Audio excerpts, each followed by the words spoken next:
This podcast is brought to you in part by the support of the AMTV patrons. Thank you.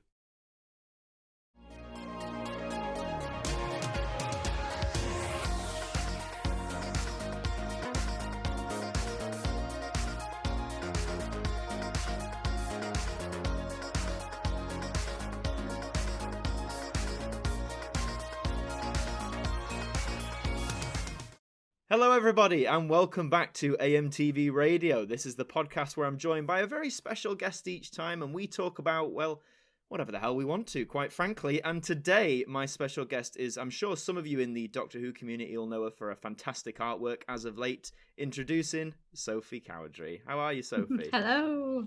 I'm very good, thank you. How are you doing? Yeah, not too bad. Just ticking along, as we all are. Ticking along. Yep, as we all are. Yep, lockdown 3.0. Lockdown 3, love it. But as I said just then, like I'm sure some of our listeners, viewers will know who you are from your artwork and stuff. But maybe for those who don't, just give us a general rundown in like a summary. Who are you and what do you do? Who am I exactly? Well, for my day job, I work in TV and film in the art department, but as a hobby, which has also sort of turned into a career and exploded in its own miraculous way, I do digital art. So I do mostly portraiture is my main focus, and pop culture. Yeah. So anything and everything under the sun from TV and film. I'm all about that world. So that's what my art is. No, that's fantastic. I think that's so good as you say that, like, a sort of separate hobby has now become a career as well. That must be so it really has. gratifying for you, because it must be dead fun to do it anyway, but now you're getting paid for it. Yeah. So. Oh yeah. And it's nice when lockdown happened as well. I had something to fall back on, because the entire film and TV industry just crashed. Yeah. Like every single job just went under for about 6 months. Yeah, so at least I had something else to do. Yeah. And I believe, though, thankfully in this lockdown, you are able to still work in some capacity in film and TV now. So. They've written us into these exemption rules with the government now, so we are technically in the same level as key workers. We're allowed to keep going, which is great, and a lot of the films and TV shows now are doing regular testing, so when I go back to mine, hopefully I'll be tested like 3 times a week. Oh, good. Brilliant. Yeah, no, that's fantastic. So it feels safe. Yeah, it makes sense though, because I mean, to make TV and film, like it sounds like a weird thing to say because you think it'd be obvious, but it does really need every department to pull it off. You can't just have, I think, actors, directors as like the ones who need to be there, because without like you guys to design sets or costumes or anything, then it doesn't work. So no, it's good that they've written you into exemption. But now we're going to go back, Sophie. We're going way back, and it actually sort of ties in with one of our questions from Twitter, which we'll do a full thing on that later. But as this one sort of tied in with what I wanted to ask you, we'll do it now. So this is from Jamie Bevan, who goes by Jerry the Ferry One. Hi, Jamie. Who asks, what made you want to become an artist in the first place? Like, what was your inspiration or driving force? Do you know what? It sounds like such a cliche, but I've always wanted to do art. I think every artist says that. But honestly, I can't remember a time when I didn't want to do art. You know, it was my favourite subject in school.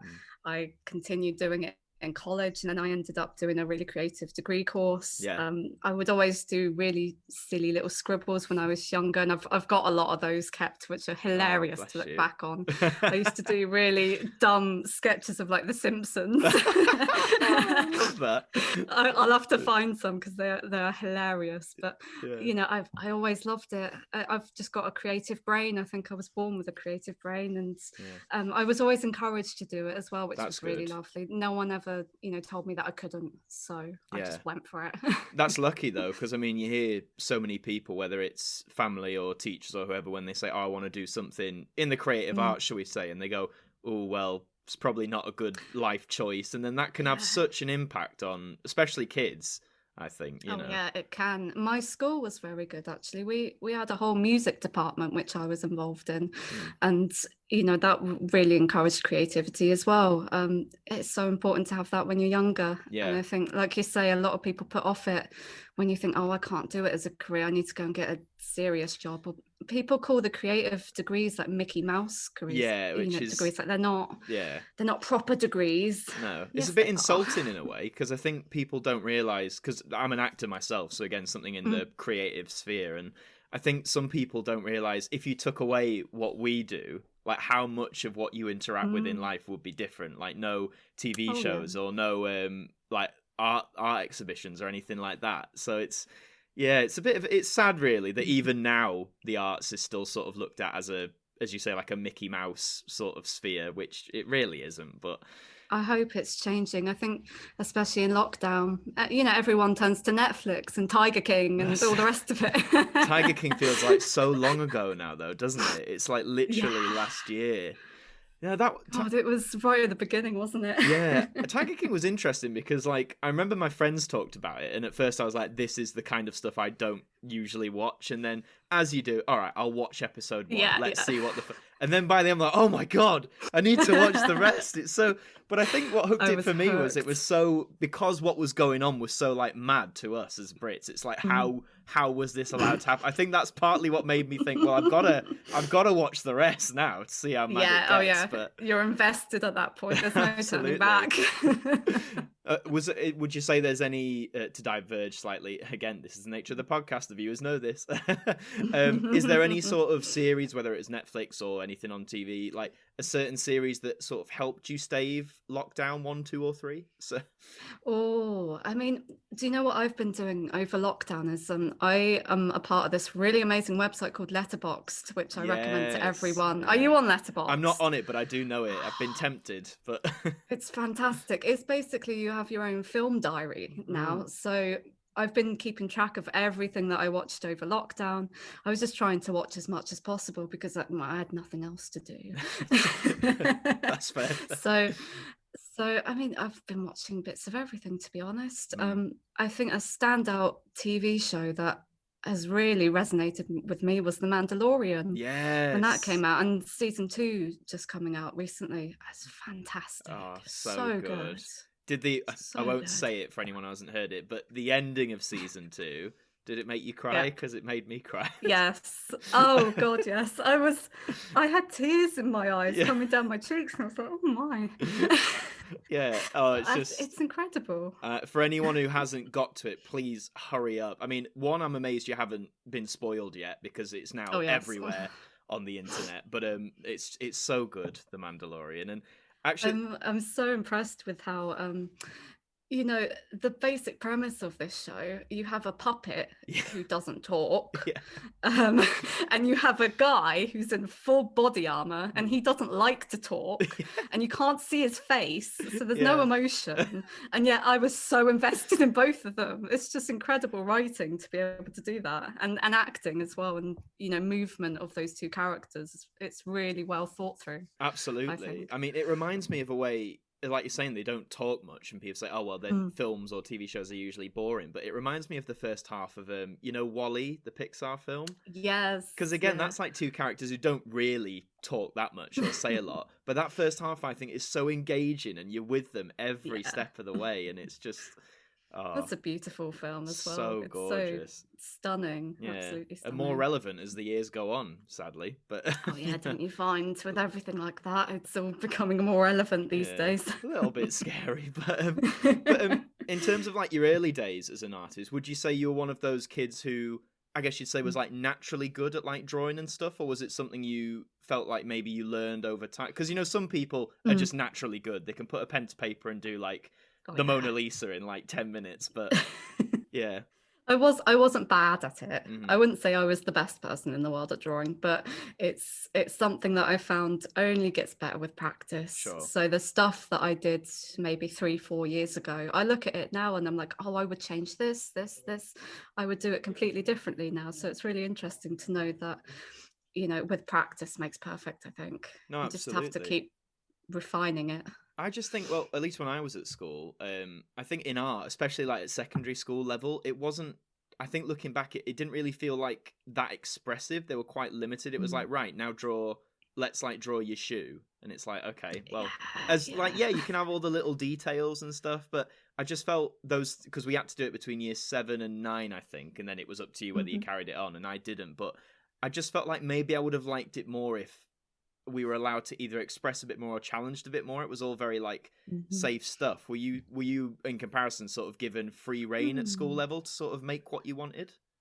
Not so much at school, but I think at college, because I did art at college as well. And that's when it starts to go, okay, you can do lino printing, you can do screen printing, you can go off and do charcoal, or you can explore all of these different mediums that, I mean, my school didn't have the facilities to do that in the first place. So you are a bit limited to doing, paintings and drawings. But of course, definitely, if you keep going with it, then you get introduced to more of the art world as you go on. But it's something that you can pick up at home as well. I think even nowadays, I want to pick up lino printing again. So all you have to do, you buy the equipment, and then there's so many YouTube tutorials, many people out there sharing information. You can learn almost anything these days on YouTube. That's it. Just Google how to, and then it's there, isn't it? But I think, like, would you say, because I read, like, at the minute I'm reading a great book about the Doctor Who Target books, from the 70s and 80s and all those beautiful like hand-drawn paintings they used to do. And they're saying back then it was relatively easier for them to get a job because there was less people who had necessarily the skill set they had. And obviously you didn't have the internet, so if you wanted to get in touch, you had to write, which is more direct, I think, or ring up. And so would you say now, as a younger artist of this generation, is it harder to sort of break into the art world, or do you think it's more accessible than ever? I think that's a really good question. I think it's a double-edged sword. There's so many people out there, so many talented, wonderful people, all posting their artwork, and it's impossible for there to be that many jobs for all of those artists. I think you do have to have a certain element of luck. Also, for me, the way I got into doing it was really lucky as well. I've had emails just drop into my inbox because I'm quite active on social media. It's like I didn't have to go through that horrible process of like cold calling people and emailing people, which is a good thing. That's what the internet's for. People have found me through the internet. So without that, I would have had to go through and try and contact people myself. But it's a tricky one, that. I think you're completely right. I mean, the internet, it's such a two-edged sword, because whilst it makes it, as you say, it makes it more easy, but there's just, as you say, not enough jobs out there really, which is a great shame. It's the same with acting, to be fair. There's so many people who want to do it and just not enough jobs there, sadly. But I noticed that's a shame. I noticed on skimming on your website, go and visit it, sophiecowdrey.com. I noticed on one of your first bits of work experience was on a little sci-fi show we all seem to like called Doctor Who. So do you want to tell us a bit about what was that like then, realizing you were going to do work experience on a show like that, I mean, it's like dreams come true. I couldn't put into words. I was so excited. And everyone on my course also was like, oh, Sophie's she's the massive Doctor Who fan in our course group. I think the way it worked was that on my wonderful degree course, which I did in Cardiff, called TV and Film Set Design, we have links with the BBC. They were literally 5 minutes down the road from us. You could walk down there. It was fantastic. So, we all have the chance to go and work on Doctor Who, or some of the other things that were going down in Cardiff Bay as well. So I always knew when I picked that degree in the first place, I thought, there might be a chance. There's a sliver. Just a hint that maybe I could do that. And that might have influenced my choice in degree. It definitely did. But and was it series, if I remember right on your website, was it series 10 you were doing some work on? Capaldi. Yes, we love Capaldi on this show. So I love Capaldi. It was a really interesting time because when I went there, it was World Enough and Time and the Doctor Falls. Nice. Oh man. Yeah.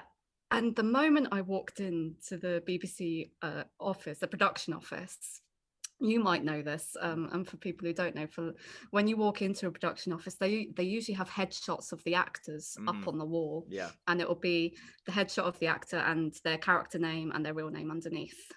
And the first photo I saw was John Sim, and this was before he'd been announced, and I was like, man. wait, what? And this was before I got to read the scripts as well. So after I did that, I understood. But I looked on Twitter and I was like, well, no one's talking about this. Nobody knows. Yeah. It's like this big secret that I have now. It's great. Was that difficult for you, or are you quite good at sort of being like, yeah, I can sort of put that aside until the right time? Yeah. I mean, I have to be for my job, because of course, when I work on TV shows and films, I have to sign NDAs. So I can't say a word to anyone about anything, or otherwise I'll get fired. So fair enough. I'm used to it now. Yeah. Oh, that's just because, I mean, as you say, as a fan as well, that must have been like a mind blow seeing John Simm's face there and not realise at first what's going on. That's insane. And then I believe the newspapers leaked it, and I got really annoyed. Yeah, it was, from what I remember, it was either that or at the end of the Christmas special before, I think. They did like a series trailer, and maybe you heard... I'm trying to remember, was it you heard like John Sim laugh at the end or something? It was something like that the press had seen, and then of course the press, they were like, oh, we'll just share this now. But I mean, it was still such a great finale. World Enough and Time and Dr. Falls. It was considering the reveal of John Sim as well. I think it still worked, even though we knew it was him. Absolutely. I think the character work was great. So with your work experience then, were you just sort of, was it more like, here's how we do it, and you just like mainly observers, or did you actually get to sort of get your hands in there and work on some of it yourself, if you like? Yeah, I got my hands dirty a little bit. So I got to speak with the amazing Michael Pickwood, who, bless him, he passed away sadly I think it was a few years back now, I can't remember. But I got to work with him a little bit. So he gave me this amazing little sketch of a spaceship that he'd just done, like back of a napkin. Amazing sketch as it was. And then, what I do is I take that sketch and I have to try and draw it in a technical way, so you have to put measurements on it and materials, and then that'll get sent off to the construction department and they'll build it. So I got to do a bit of that, which was amazing, and it's great to do it like in a professional capacity and see like what exactly they need from those kinds of drawings. And I also got to make a white card model, which is quite a standard thing in the art department too. And the drawings can get quite complicated, and if you don't know quite how to read them, sometimes they can look a bit, like mumble jumble. But when you get a model, you can see your whole set in front of you, and then the director can see it, lighting can see it, camera. Yeah. It's great to have it in person. So it's a really nice job to do as well. Yeah. So when it went out then, like World Enough and Time and Dr. Falls, were you sort of looking at some of the scenes being like, I helped design that. Like that. Yeah, do you know what? The Victorian hospital set. I got to go down there and paint some of the doors. No. I would have loved doing that. I'd be like, I painted those doors. That was me. So that was my handiwork there. Oh, that must have been so surreal, especially as a Doctor Who fan. Like just having something on the show where you could be like, that was me. Like that was.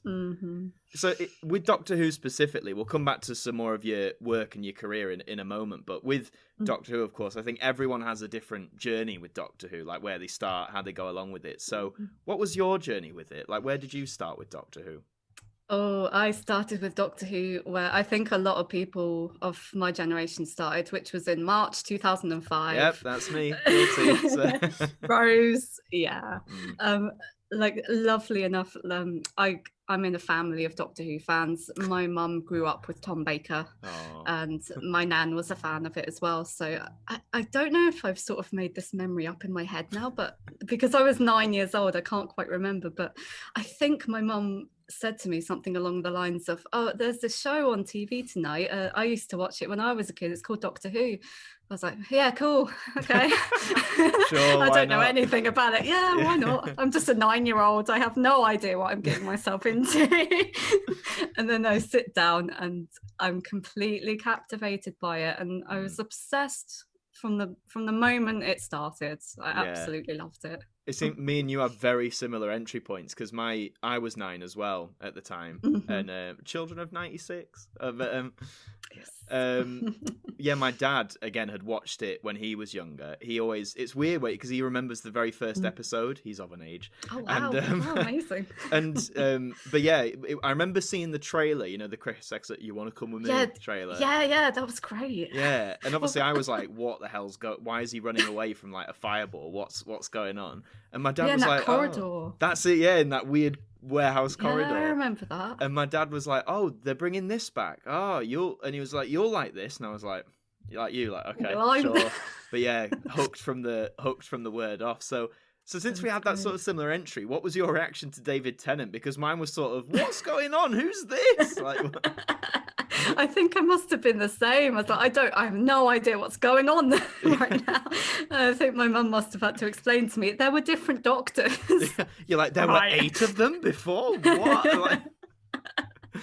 It's so funny, isn't it, looking back like where we all started and discovering all those things like regeneration and the classic series for the first time. It's just it's funny now in retrospect. You're like, of course he regenerates and stuff, but but I remember the first school reunion when you start getting the trickling of like the whole past of the show that Russell very cleverly did. Because I think it would have been too much to introduce everything at once in 2005. I think we would have been like, Time Lords, what is that? What's going on? Yeah. But by the time, Sarah Jane got introduced and then, hinting at the Time War and the Daleks and all the rest of it, you start to get invested in it at that point. And I really was. I remember was it Battles in Time, the trading cards? Oh, you wait there just 1 second. Do you have some? Oh my God, Battles in Time. I'm so Battles in Time.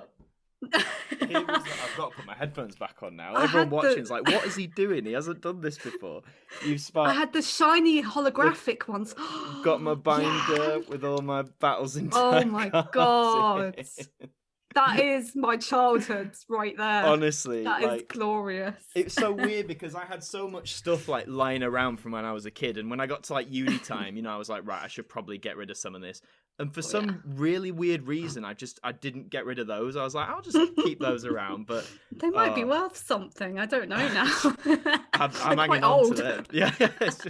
But yeah, I mean, they were so cool, weren't they? Like just going down and like opening a pack. Yeah. Oh, what shiny did I get today? Like, And they had like scratch and sniff ones and the really rare holographic ones. Amazing. I never got the it was this, I think it was Super Rose, which had like a gold.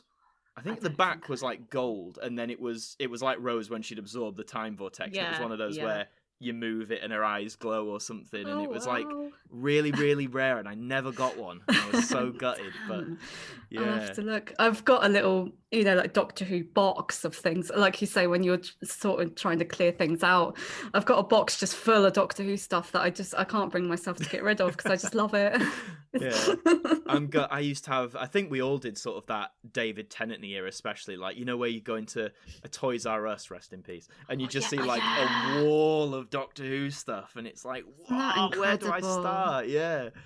It's such a shame they don't do that nowadays. I mean, there's a bit of merch, but it's not the same. It's interesting. I don't quite know why. I think like I've seen articles where it tries to like defend it, saying, "Oh well, things might cost more nowadays, and obviously toy shops aren't a big of a thing." But yeah, there is, as you say. I think when you've seen like that, a wall of Doctor, it's like, come on, we can. We could do that. We can do this again. Like, absolutely. It's like the Doctor Who experience. Rest in peace. That's no longer around either, is it? I know. And I remember, such a shame. I swear they got our hopes up briefly because I remember reading when it stopped in, I think it was 2017. They sort of said, it's not like a definitive end. We're gonna like find somewhere else. We're gonna do, and then that just never happened. Yeah. And I was like, I remember reading that. That's strange, isn't it? I felt so cheated. The lovely gift shop they had there, that was an Aladdin's cave of everything. Oh god, we need a something like that just in every town. The BBC used to have like an online shop where I swear you could buy a lot of that stuff, but then that just stopped being a thing, which is a shame. And Yeah, and now it's like to B&M to get those figure sets and all that sort of stuff. Yeah. So, have you partaked in any of that B&M stuff? No, I haven't, but I've seen a lot of that online. Yeah. And they're quite difficult to get. It's just I think it was when they did the Dalek from Remembrance with the white and gold paint. I was like, oh God, I was like, this is it. Oh no. I'm in. But they haven't tempted me yet, but I'm sure they will eventually. They get us all in the end. But yeah, they will. But with your ties to Doctor Who work, I mean, how I first discovered your work was through doing your artwork for the Doctor Who Steelbook range, which I mean is fantastic. I think no one would dispute that. You've done series, is it 4, 5, 6, and 7? Correct. That's the one, yeah. So I guess for those of us, because I think we're all a bit curious as to how you fell into that, if you like, was that a case of people, as you said earlier, approach you, or did you reach out to someone? People approached me, which is almost unheard of. You usually have to chase people for that sort of thing, but they actually came to me, which was lovely. I just had an email out of the blue from a marketing executive at the BBC. I was like, oh, that's nice. It was wonderful. And I think it came about because a couple of years prior to that, I did some illustrations for a wonderful book that Crystal D and Simon Gurrier wrote, which is called The Women Who Lived. Yes. I think you can still get that on Amazon.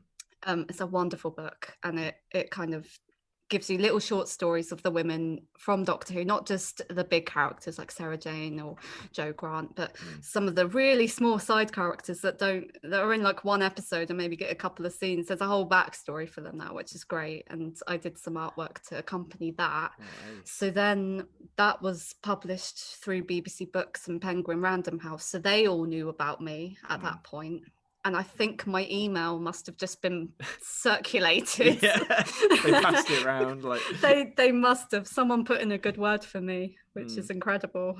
No, it is. And I mean, as we've all seen, for anyone watching, listening, the covers, like, they're so rich with color and like all the work in the detail. So like with your process for making it, is it more the BBC is saying, here's like what we roughly want, please do it? Or do they just sort of say, interpret this series artwork how you want and let's see what you come up with?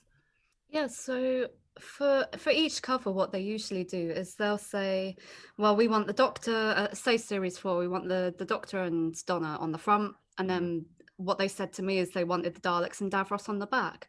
And that's all they give me. And then they'll send me these asset packs, which are full of photographs, like really high quality resolution ones of every single episode. So I've got enough references to choose from, and I can pick and choose out of that. Yeah. And then they leave everything else in my hands, like color choices, style, everything else. They really look to me to give them some options for them to pick from, which is great, because I can bring my own style to it. Yeah, so it's sort of like a 50-50 split where they sort of say, here's like the base of what we want, and then they let you just develop the rest, I suppose. Oh God, getting high asset packs. There's all the people who do Doctor Who YouTube screaming, being like, "Oh, we want asset packs!" Oh, they're beautiful. They're use so random good. PNGs off the internet. I'd love an asset pack. But oh, they are great. And how have you sort of taken to as you say, you've done stuff for Doctor Who before, like with The Woman Who Lived. But I mean, from what I've seen again on social media, the reaction to your artwork for the Steelbooks has been nothing short of overwhelmingly positive. I mean, how is that for you? Like all these, in a way, not to sound weird, but like in a way, people you don't know just sort of saying, "We love this. Like this is fantastic." It's overwhelming. It really is. My Twitter blows up whenever I post the Steelbooks, and I spend all day on it, just scrolling and talking to people, because everyone is so kind and so enthusiastic about it, which is such a relief for me. Because I have to tell you, do you remember when the Series 3 Steelbook came out? And was it originally they had? Was it the Master, but from the End of Time instead? Yeah. Oh, I remember that. Yeah, I remember that very clearly. The poor artist, her name's Claudia Carantha.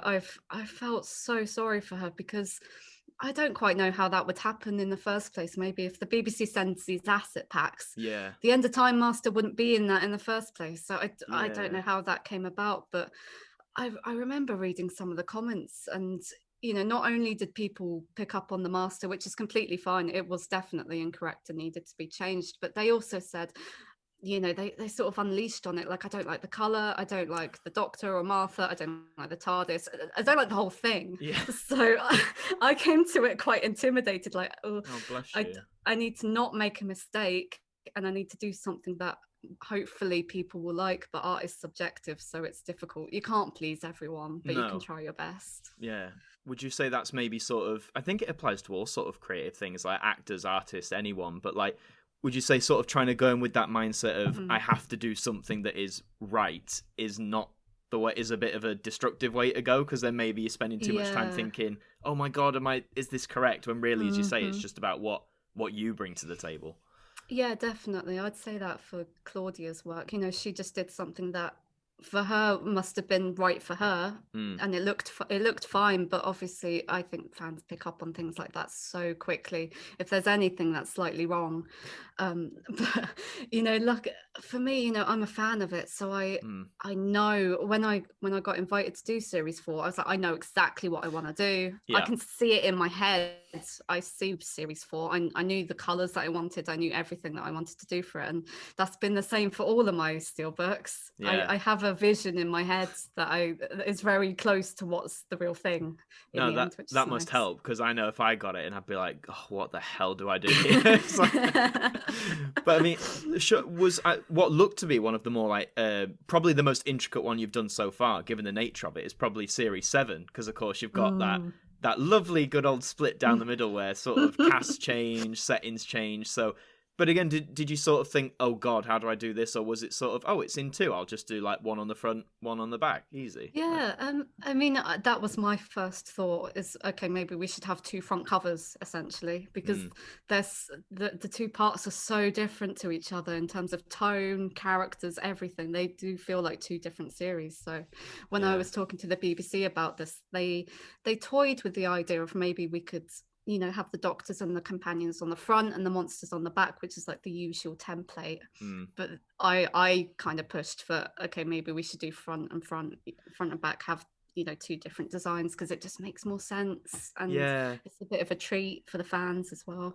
I suppose, because in a way, thinking about it, it might have been a bit cluttered if you'd sort of done all the mains at the front. So you've got like the Doctor, you've got Amy, Rory, Clara, and it wouldn't make sense. They never interacted with each other. No, that's it. Well, I'm glad to hear that like you pushed for it, because I think again people's response has just been great, because I think series 7 just from probably spending way too much time on Doctor Who Twitter, I think people either like really love series 7 or they're not particularly too keen of a fans of it, and that shouldn't come into question with like artwork or stuff like that. But again, when you posted it or when it became public, people were loving like the concept of it, how it was an even split. So yeah, you bet you really breathed a sigh of relief there. So. Oh yeah, I do every time. But it's interesting to see the reactions for different series, because I know series 4 is very popular. Very popular. Series 5 is quite beloved as well, I would say. And then I was quite aware that people didn't like series 6. Yeah, it's in the sort of, I mean, like, the whole Matt Smith era for me, I don't dislike it, I'll preface that now, but I'd say like out of all the new Who we've had so far, it's probably the era I've connected with the least, but that doesn't mean I don't like it. It's not necessarily for me all the way. But series 6, I remember at the time when it went out, which was 10 years ago. Oh God, don't say that. But when it went out, I sort of think I think the split in the middle didn't necessarily help that series, and I think it was a bit too confusing. But then again, I was also 15, and when you're 15, you sort of hate everything and you're being really cynical. It's like, I could do a better job in like writing in half an hour. So rewrite it now. Exactly. So I think now, like, I appreciate it more than I did. It's still not like the one for me, but I'd have it on my shelf. I mean, I bought the Steelbook, so that's like great. Good to hear. Yeah. So was it for you then? Was it sort of more daunting or less daunting going into a series that, as you say, was maybe not as generally liked by the consensus? It's interesting. I do take people's opinions into account for like the series as a whole. So I was, I just tend to look on Twitter and see what people say about it. And I was aware that there wasn't an overwhelming love for Series 6. So I just thought, well, I've got to make the artwork as beautiful as possible then, and make it look gorgeous, because it is gorgeous. And hopefully, that might tempt people to revisit it and maybe see the series in a different light. I hope. No, I love the focus you placed on, like, the colour green on it all, because it's such a visually striking colour, and it just, because it sets across the whole thing, it makes it stand out, definitely. So brilliant. I think you achieved that. It's interesting to note that series have different color palettes as well. Series 6 was always this weird green sort of hue for me, and I don't know why. It might have been the episode with the pirate ships, and that was all very green, and then the Doctor's wife was green as well. So it does influence what I'm doing as well. Absolutely. And I mean, I think, like, again, I'm not an artist, so you could just say that I'm chatting out my arse here. But I think, like, on things like steelbooks as well, which are they're produced in like these limited quantities. So I guess the idea is to make them, as you say, look as appealing as possible. Like the emphasis that you and the other artists have placed on sort of, as you say, a color for each season, I think works so well. Because when you line them all up, as all Doctor Who fans do, I know you're thinking I don't do that. You definitely do. When you line them all up, each of them, the only thing uniform about them is the logo. Really, that's it. Yeah. And I like. And even then, that's not uniform. Oh, don't. They changed that in Series 4, didn't they? They did. Mine? Yeah. I mean, I had so many people tweeting me like, the logo on the spine's not the same. I'm like, I can't do anything about that. Yeah. It's not me. I don't know if you've seen. I think there's some people on Etsy who sell like steelbook spines with the old logo, which I'm like, fair enough if you want to delve into that. I mean, the OCD in people, fair enough. Like, we need that. Go for it. I guess, would you say, like, as you say, in that situation, that was something beyond your control? That wasn't your choice to move to the new logo. Are people, when you've explained that, whether on Twitter or whatever, are people generally receptive to that and go, oh, okay? Or... Oh, yeah. Especially if it's something out of my control. I think I said I'd suggest it to the BBC, and I might have said something, but, if they want to move to the new logo, then that's out of my... that's out of my hand. I can't do anything. Yeah, it should be about the artwork, really, not just. And I saw the Etsy stuff, and I think I retweeted it. So if people do want to, have a more uniform collection, there are options out there, which is good. I'm a fan of that. Yeah, exactly. Well, I mean, at the time of this recording, it's not been announced, so I'm talking purely hypothetically. But if they very kindly ask you to do a cover for Series 8, it's my favourite series. Oh, so, is it? Don't let that influence you whatsoever. But no, I mean, I do hope they ask you to do more, because as we've seen on Twitter, it is incredible artwork. So here's to many more steelbooks and many more projects in the future. Yeah, know as much as me at this point, because they always just email me out of the blue, so I don't know what's going on. Hopefully I will. I think the thing that made me chuckle the most, especially with Series 7 recently, which came out in December, was that you put out a tweet being like, thank you for all the positive comments. I can't wait to get my hands on one as well. And everyone was like, yes. I think we all just assumed they would have sent you like a free copy. But they do, but it takes some time, and I think other people had it before me. So it's like, I have to wait for my postman. I'm glad they gave you a free copy. I thought you'd actually have to go out and buy one. Like, no, they give me one, which is really nice. Oh, so I just get imagine to see it all in person. Just you walking into HMV being like, hey, I drew this. And they're like, oh, Can I have it for free? Yeah. No, it doesn't work like that. Artist privileges, yeah. Oh, if only. But another thing that you promote on your socials and again on your website that I think are really great is your pop culture prints, which for anyone who hasn't seen them is various different characters from pop culture, again, whether it's Doctor Who or Marvel or Star Wars, anything, I guess, pretty much. Sophie has them available. So what prompted, was that like the hobbyist side to start with? Yeah, it was a mixture of me trying not to do too much Doctor Who stuff and trying to invite more audiences into my work, but also I'm very aware that my career has sort of taken off because of Doctor Who, so I'm not going to ignore it completely. I'm always going to do Doctor Who work, but I want to try and invite more people into the fold, as it were. And like, I noticed you've done stuff again, like you said, you've done stuff of the Mandalorian and like more recent things. I saw the one on Twitter. My favorite, as you know, if you remember, was the one of Diana from The Crown. Oh my God.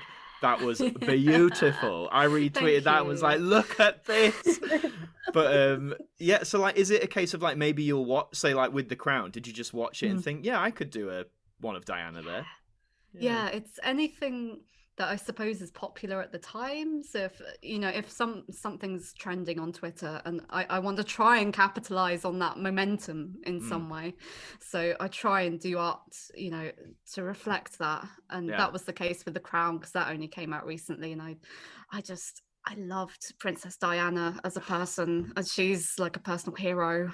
So I definitely thought, I need to do something for that. I might do some more as well after have to see. There's a lot of Josh O'Connor fans of Charles out there. There's a lot of fans. James Goss, if you're listening, I know you are. But I mean, Emma Corrin just blew it out of the park, I think, as Diana. I mean, I love the whole series, but I think it was like 3 or 4 spotlight episodes where about Diana, weren't they? And those for me, they either broke my heart or like made me cry each and every time. It's just it's an interesting one, because obviously there Charles and Will and Harry, I don't think they're watching the show. I think they've probably avoided it. But I saw this sort of discourse online about how Netflix had to put in it was like a warning at the beginning of the episodes now, to say that this is fiction. It's not 100% real. Which I found interesting. I'd be curious to get your take on that, because I mean, when I watched it, I sort of have a vague knowledge of like those sort of events in the 80s and stuff, and I must admit, looking back on it, because I talked to my parents about it, they don't watch it, but I'll relay, they talked about this, and they'll be like, that didn't happen quite like that. So I guess, I'm all for putting a warning, but what do you think about taking stuff that's happened and, as the scriptwriters have done, I guess, taken liberties, or like, sort of where's the line, I suppose, in your opinion? It's really interesting. I think it's a hard one to pick apart, because, there's so many shows out there that are based on historical characters and real life events, but they don't have warnings. I suppose because The Crown is so close to the royal family, and the royal family are quite particular about how they want themselves to look in the media. That's where maybe the pressure has come from them to have a warning on it. I couldn't say for sure. It's interesting. I would hope that most people watching it would just follow their common sense and be like, well, this isn't a documentary, so it's a drama. There are liberties being taken. No, absolutely. And I thought, if you're unsure about something, like I did, either chat to people who were there or do some research. Some research. Yeah. I saw I'd go onto YouTube and try and find clips of some of the scenes, and all the comments are just people like, are you here from The Crown? Yes. So people are looking it all up, good. Which is a good thing. Good. Yeah. That's reassuring, at least.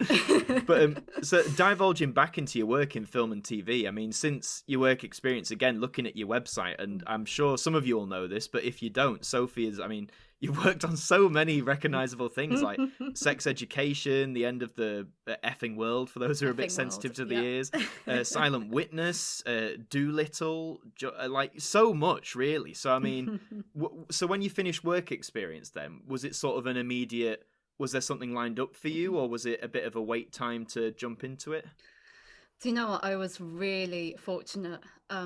So back to my university course, which had great links with the industry, they had a contact with Netflix, who were creating, I know, that helps.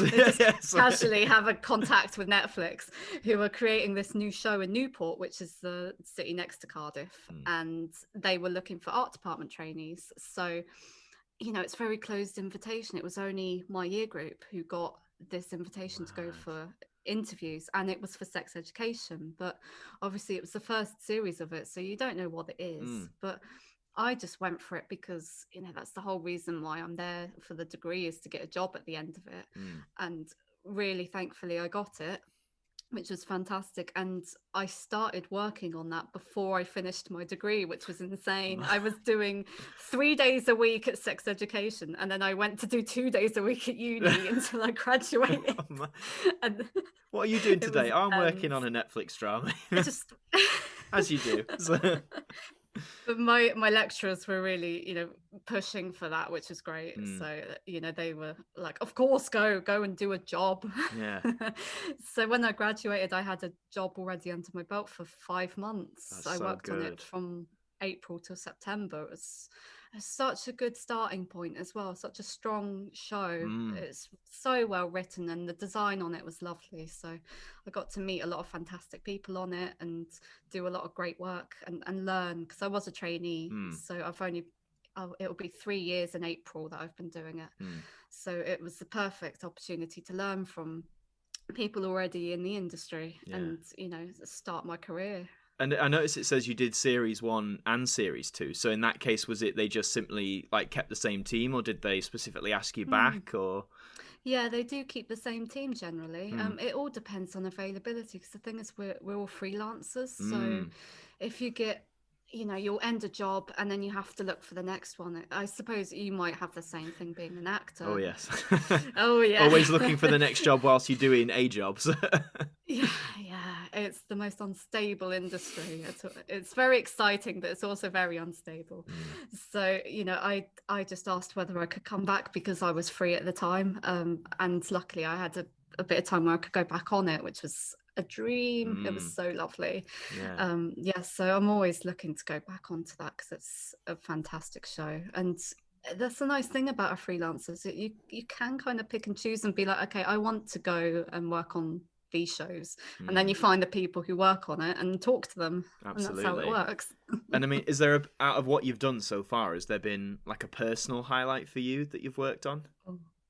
It's a tie between sex ed and End of the Effing World, because they're both in a similar vein. They're both sort of about teenagers trying to find their way in the world, and they both have this sort of nice, they're modern day, but they've got a lot of vintage look to them. They use a lot of retro influences, which doesn't necessarily put it in a particular time period. It's quite nice. And for End of the Effing World, we did this incredible set, and for those who've watched it, you might know what I'm talking about. There was a cafe diner in the middle of the woods, and we built it in the middle of the Forest of Dean. It's about 40 minutes away from the nearest supermarket.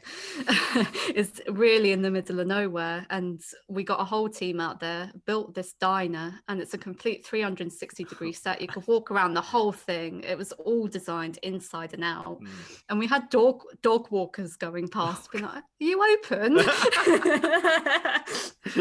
That's when you know you've done your job well, when people genuinely think there's a diner in the woods. Yeah. Oh yeah. It was beautiful though. I highly recommend, if you haven't seen that show, go ahead and check it out. It was stunning. There you go. There's your recommendations, folks. And I mean, obviously, you're at, you're still in the early years of your career. Is there, aside from Doctor Who, because let's face it, I know you want to get back on, you want to knock on BBC Wales's door. Oh, remember me? A few years back. Remember me? Yeah. But aside from Doctor Who, is there any, I guess, franchise or show, that you'd, as what would be your dream project to work on? I would like to try the Marvel stuff. Yeah. My only worry with things like that is that there's such a big team at that point. So you have a massive team, hundreds of people. It's what, your role is somehow slightly more diminished just by the fact that there are more people to help you, which is a nice thing and a bad thing.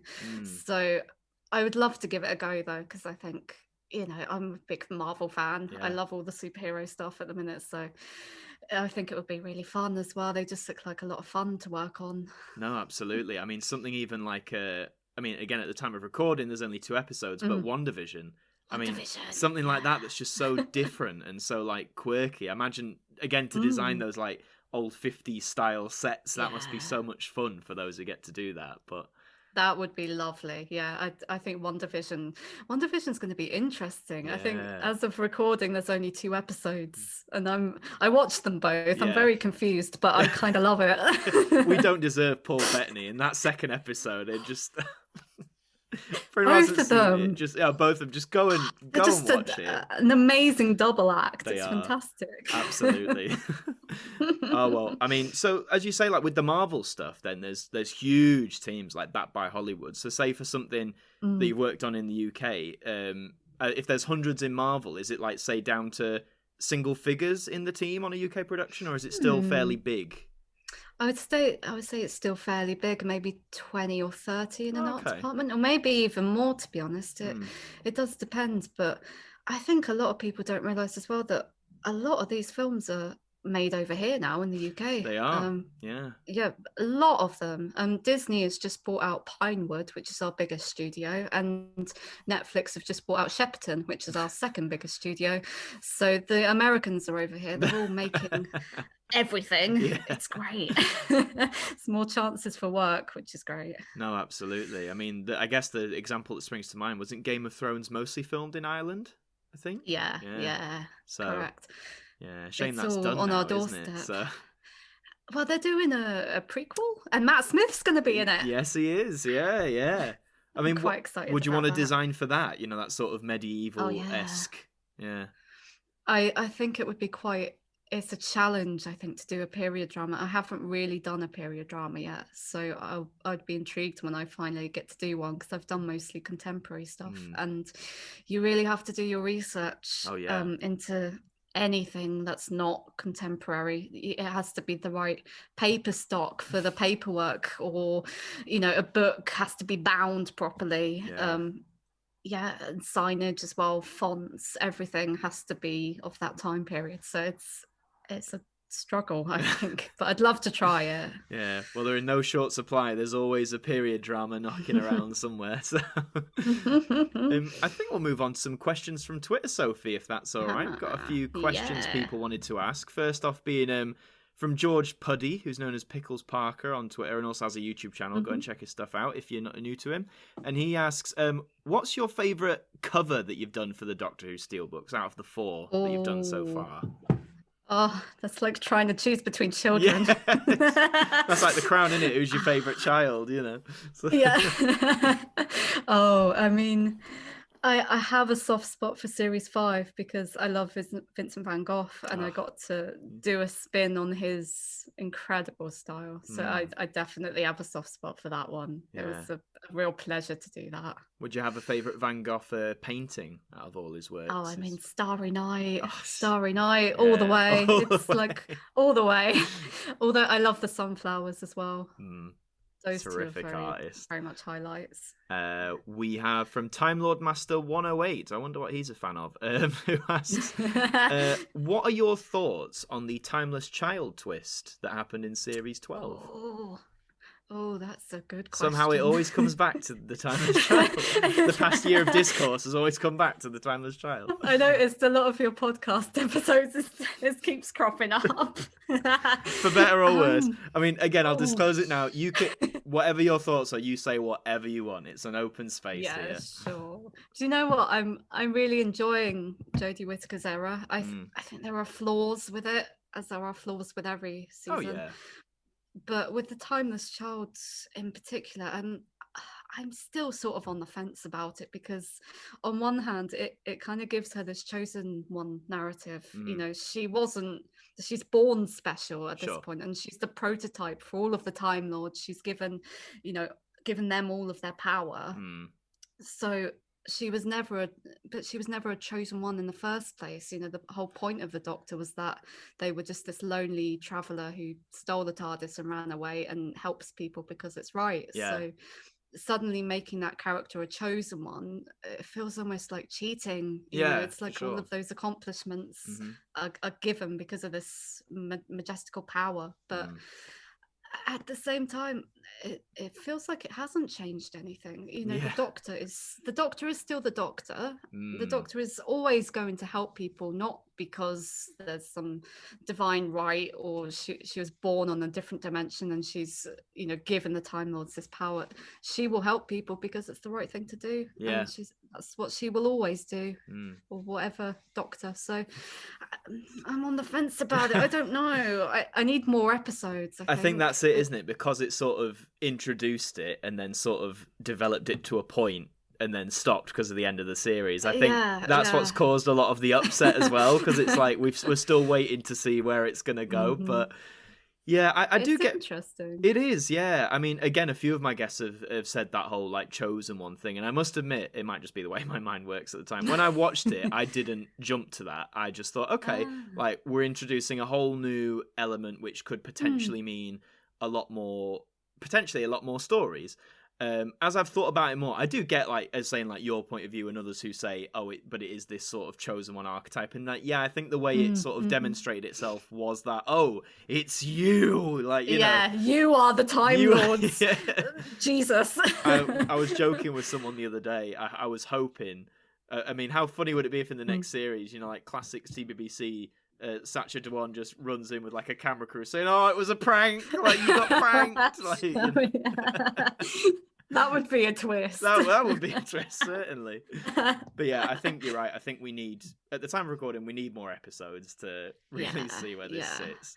I don't think it'll change the Doctor as a character. Like their moral compass is always going to be that lonely traveller. That's them to the core. I don't think this revelation will. I hope it won't change their moral compass. I don't think it will. Yeah, here's to more episodes. We've got one from the stylish one at Doctor Who Style, very very stylish, who says, "What is the hardest piece? I can't even speak. Hardest piece of art you've worked on?" I'm assuming that means anything. Oh, that's a good question. I would say, I think the Series 4 Steelbook was difficult in the sense that I had to figure out how to pick it up from the Series 3 drama and also bring my own style to it. So I found that one really challenging. I remember just sitting at it for ages thinking, okay, God, what am I going to do? How's it going to look? Because the other thing, you don't want to emulate the artists that came before. You have to respect and see what they've done and try and bring a flavor of it, but don't copy them. So that was always a challenge as well. But I think I've nailed it by now. I'm pretty confident with it. But I remember Series 4 was like, okay, this is big, and I have to really try hard with it. Yeah. I think it paid off with everything you've done since. So there you go. And the last one we have from Twitter is from Paul Tagliatelli, or Lord Voldemort, as he's known on Twitter. I always love that name, Paul. Well done.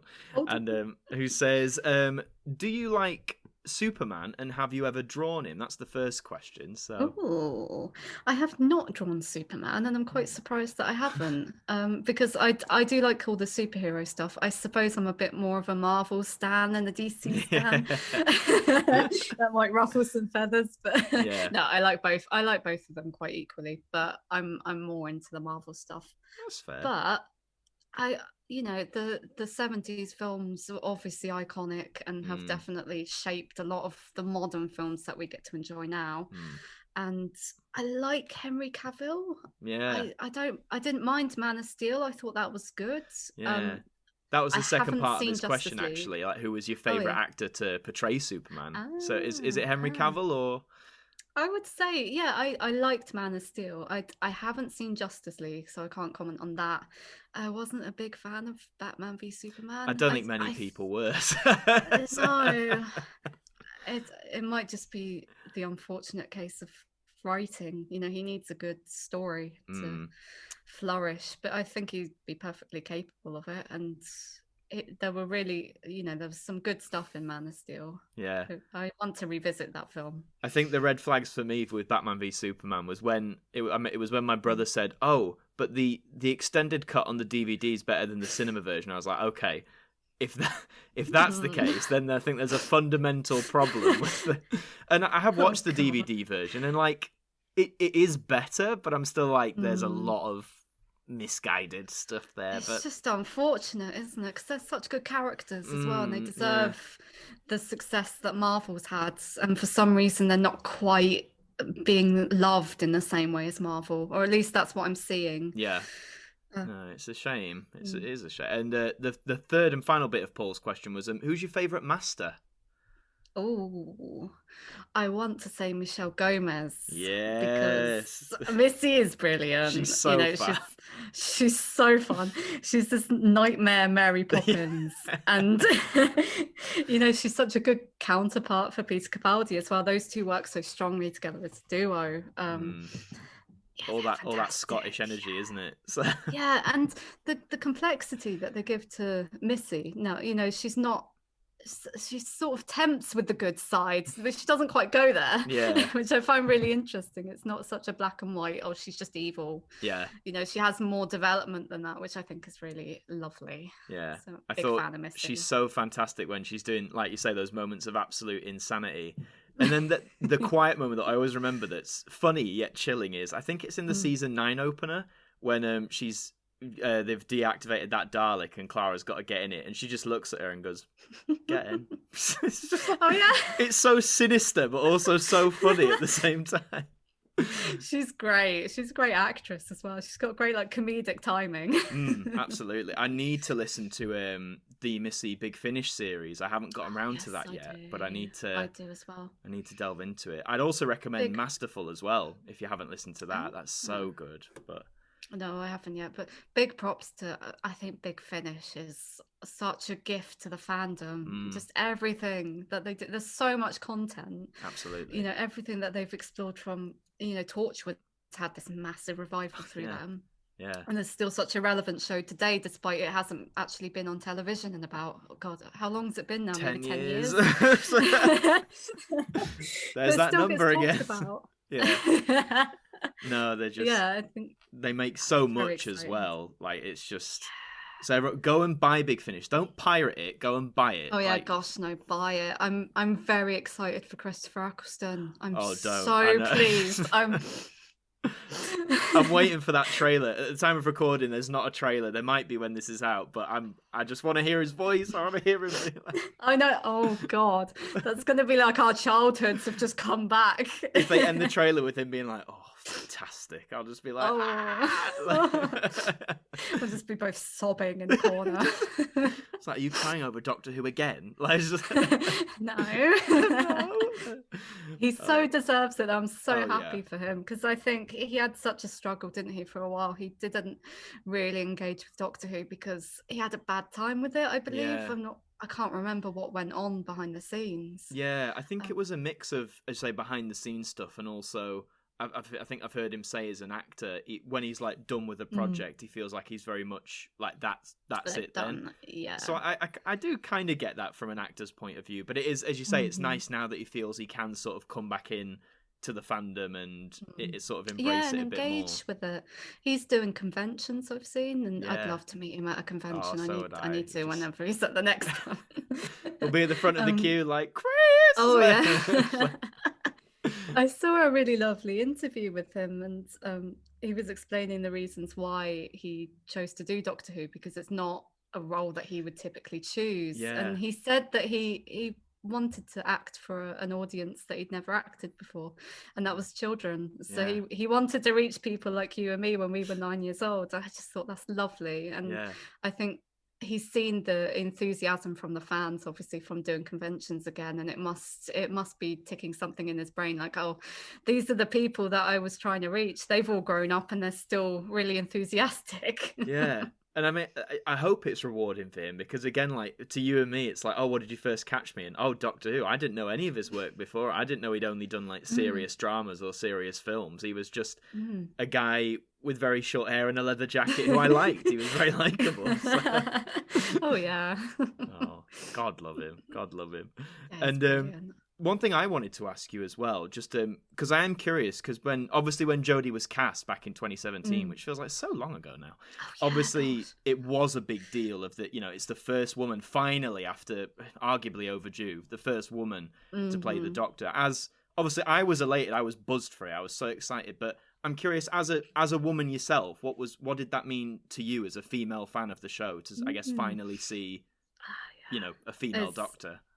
Very exciting, and like you say, well overdue. I think, I see this argument online with different franchises like James Bond, that they shouldn't change James Bond into a woman, and somehow I agree with that to a certain extent. I think if the character is written as a male, maybe it should stay as a male. Sure. But for someone like the Doctor is a Time Lord alien, it's completely different species to us, and we don't begin to comprehend how regeneration works. It can change every single cell in the body. So why has the Doctor always been a white male up until that point is an interesting thing. Well, quite, yes. But I think it was well overdue, and I think she's done an amazing job. Honestly, I think there's definitely more room for female action heroes. The thing with the James Bond argument, I personally would want to see a really strong female franchise, and you don't have to piggyback off something that was already written. But I mean, it's a difficult one, isn't it? I think there's a lot of discourse about it online, but I mean, I think I love Jodie. Oh yeah, she's. I love her. I mean, I'm a bit biased because I'm a Yorkshireman myself. So when they were like, I was like, "We're in Sheffield!"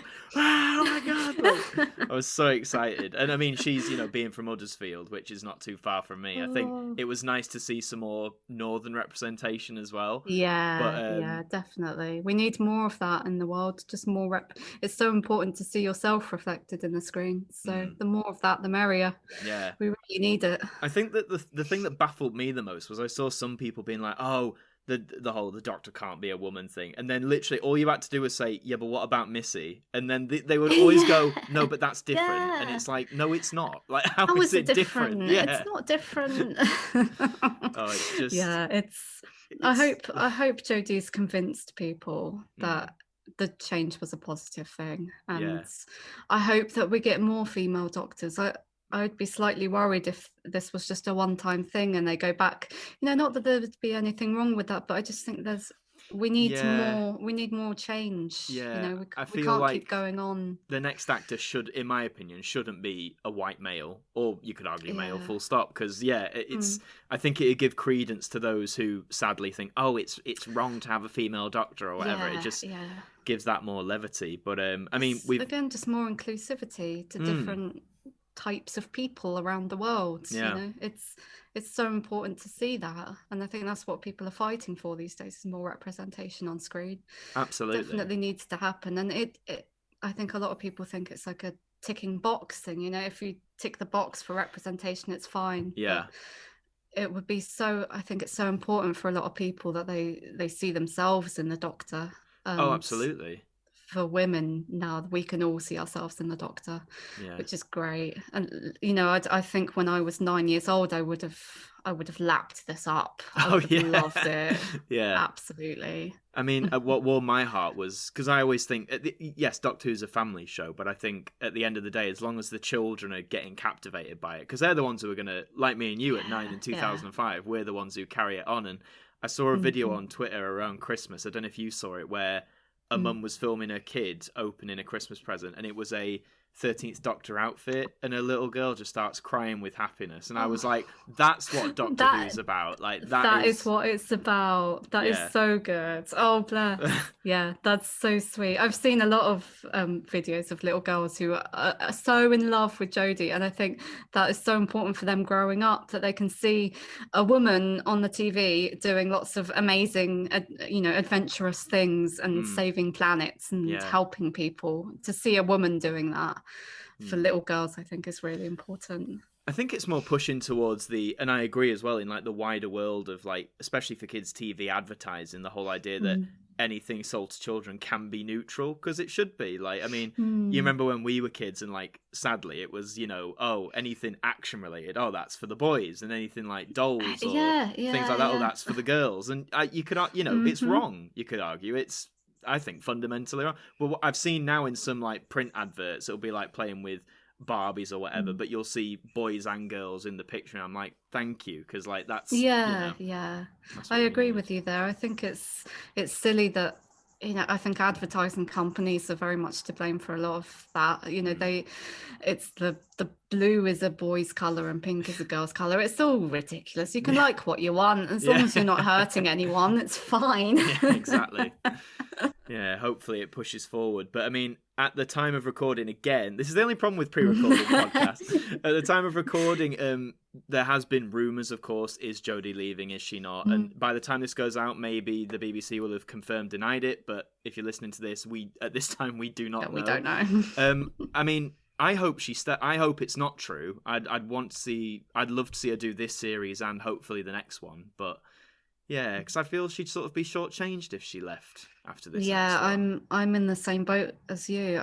I think she needs more time. She needs some more companions. You know, we've only had the fam up until this point. Yeah. Love the fam. I love that. I love that.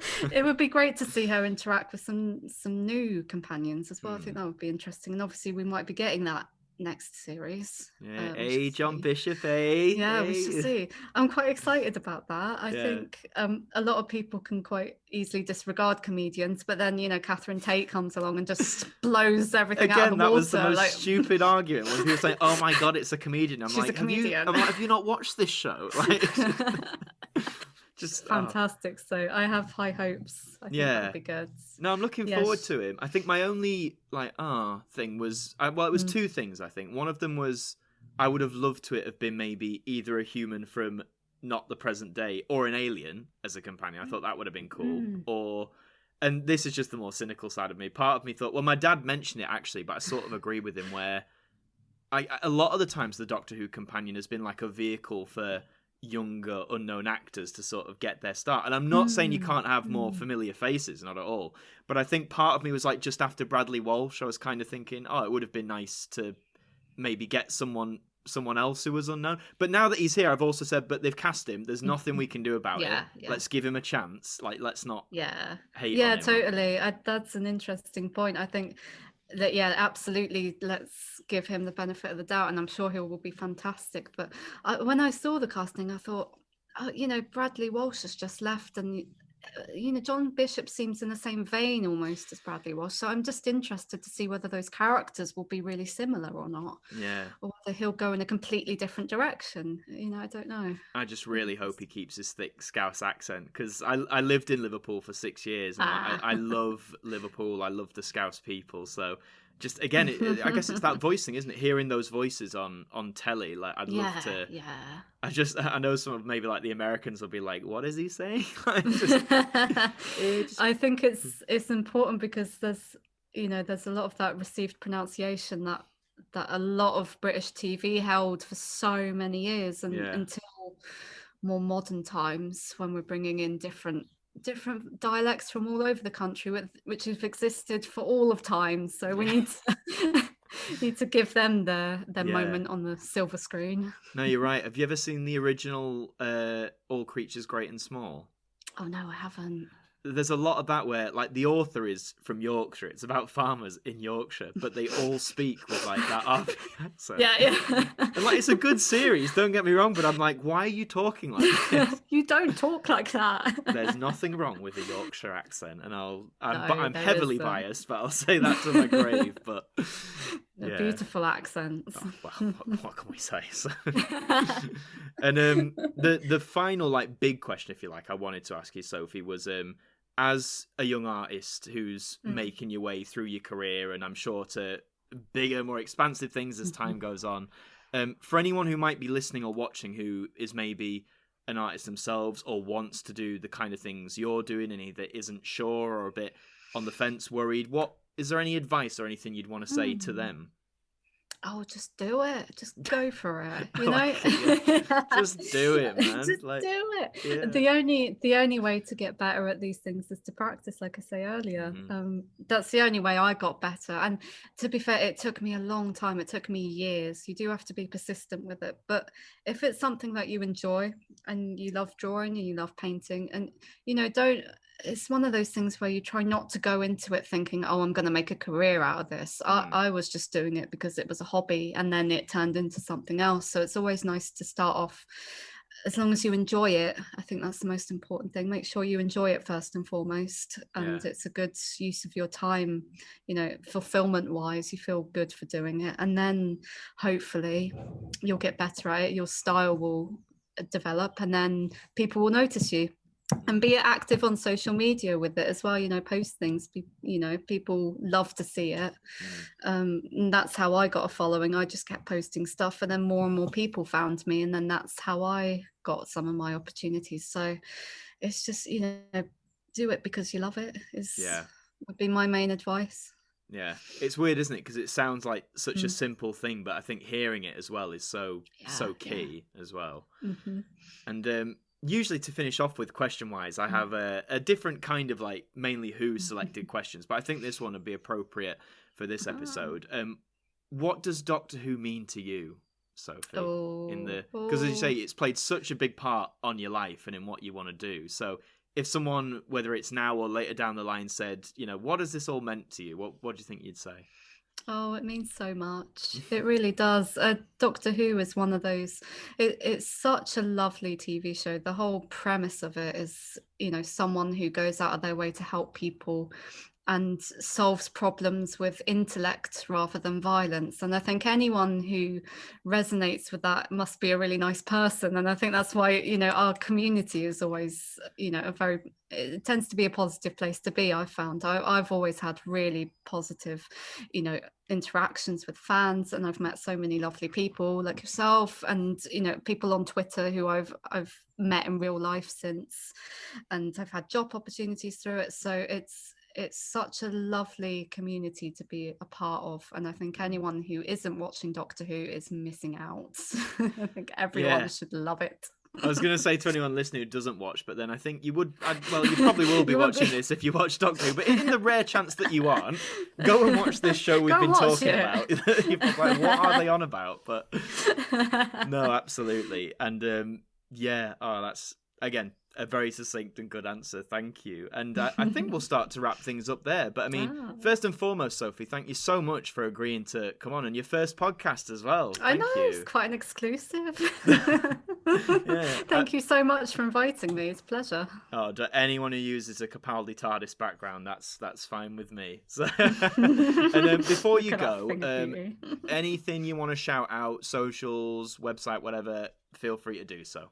Well, you can find me. I'm on Twitter quite usually at Sophie Cowdrey, and I'm on Instagram at Sophie Cowdrey Art. And if you want to know more about all of my TV and film work as well, you can go to sophiecowdrey.com, where there's all of my work on there. And just feel free to get in touch and say hello. There you go. That's all the social. Now I've got to remember what I have to say, which you think I'd know at this point, but I always forget something. Right, lowdown. So, if you're watching this on YouTube, thank you very much for watching. Please consider leaving it a like. Let us know in the comments what you thought, and subscribe to the channel if you're new. We've got episodes coming every week for the foreseeable future. And if you're, yes, that's right. If you're listening to this, I'm so professional. If you're listening to this on Spotify, Google, Apple, wherever you get your podcast, again, thank you. Please give us a follow. Again, new episodes will come to you every single week. And another massive thank you, Sophie, for coming on. Thank you so much. No problem. And for all you watching / listening, I will see you next time.